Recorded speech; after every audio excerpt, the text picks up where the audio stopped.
இந்த வண்டி பார்த்திங்கன்னா எர்டிகா டீசல் வண்டி, ஹைப்ரிடிக் இன்ஜினு. இந்த வண்டிக்கு தான் வந்து நம்ம வந்து இன்றைக்கி வந்து ஆயில் சர்வீஸ் பண்ண போகிறோம். ஆயில் சர்வீஸை பொறுத்தளவுக்கு நம்ம வந்து எப்போதுமே ஆயில் ஃபில்ட்ரு, ஏர் ஃபில்ட்ரு வந்து கம்பல்சரி மாற்றிடணும்.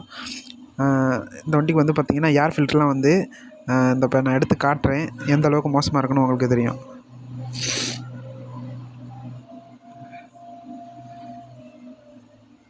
இந்த ஏர் ஃபில்ட்ருலாம் பார்த்திங்கன்னா வந்து கொஞ்சம் மோசமாக தான் இருக்குது.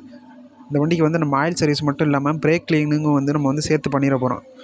ஏன்னா வந்து இது வரைக்கும் பிரேக் கிளீனிங் பண்ணதில்லை அப்படின்னு சொல்லியிருந்தாங்க. அதனால் நம்ம வந்து பிரேக் கிளீனிங்லேயும் வந்து நம்ம வந்து சேர்த்து பண்ணியாச்சு. பார்த்திங்கன்னா நம்ம ஆயிலெலாம் ட்ரைன் பண்ணிடலாம். ஃபஸ்ட்டு ஆயில் ஃபில்ட்ரு எல்லாத்தையும் நம்ம வந்து ரிமூவ் பண்ணிடலாம். இப்போ நான் ஆயிலை காட்டுறேன், எந்த அளவுக்கு அந்த ஆயில் வந்து மோசமாக இருக்குன்றதை வந்து உங்களுக்கு நான் காட்டுறேன். பார்த்திங்கன்னா உங்களுக்கு தெரியும், ரொம்ப மோசமாக தான் இருக்குது.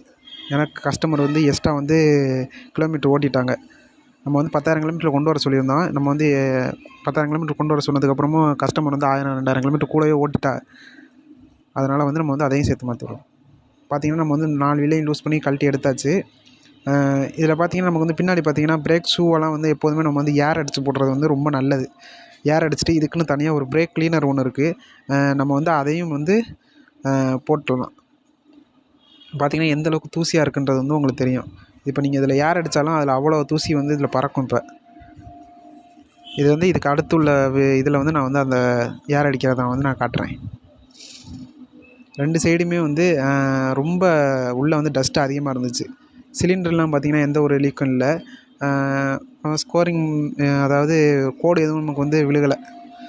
இந்த ட்ரம்லலாம் பார்த்திங்கன்னா வந்து எந்த ஒரு ஸ்கொயர் மார்க்கும் இல்லை. நல்லா தான் இருந்துச்சு. என்றைக்குமே வந்து இதை வந்து ஒரு 20,000 30,000 கிலோமீட்டருக்கு ஒரு தடவை வந்து பிரேக்கை கழட்டி க்ளீன் பண்ணிக்கிறது, செக் பண்ணிக்கிறது, இதெல்லாம் வந்து ரொம்ப நல்லது. இப்போ ஏர் அடிக்கும் போது பார்த்திங்கன்னா எவ்வளோ தூசி பறக்குதுன்னு இந்த வீடியோவில் பார்த்தா தெரியும். இந்த ட்ரம்லேயே வந்து லைட்டாக அடிச்சுக்கிறது கொஞ்சம் நல்லது. இப்போ பெரும்பாலும் நம்ம வந்து பிரேக் கிளீனரை வச்சு அடித்தாலே போதும். இருந்தாலும் ஃபஸ்ட் எடுத்தோன்னே நம்ம வந்து லைட்டாக ஏர் அடிச்சுட்டு அதுக்கப்புறம் அடிக்கிறப்ப இன்னும் கொஞ்சம் வந்து நல்லாயிருக்கும். நம்ம வந்து இப்போ வந்து முன்னாடி கேலிப்பர் பின்னு வரும், பின்னுக்கெல்லாம் வந்து க்ரீஸ் வந்து வச்சு லாக் பண்ணிடலாம். பிரேக் பேட் வந்து நம்ம மாற்றலை, ஏன்னா பிரேக் பேட்லாம் நல்லா தான் இருக்குது. அதனால் வந்து நம்ம பிரேக் கிளீனிங்கை முடிச்சுட்டு இதுக்கப்புறம் இந்த வண்டியில் என்னென்ன செக் பண்ண போகிறோம்னா ஏர் ஃபில்ட்ரு, வைப்பரில் தண்ணி வருதான்னு பார்க்க போகிறோம், வைப்பர் பிளேடு, எல்லா லைட்டையும் செக் பண்ணிவிட்டு headlight, fog lamp, spark plug, hazard எல்லா ஆல் லைட் ஃபுல்லாகவே நம்ம செக் பண்ணிவிட்டு வண்டியை டெலிவரி கொடுத்துடலாம்.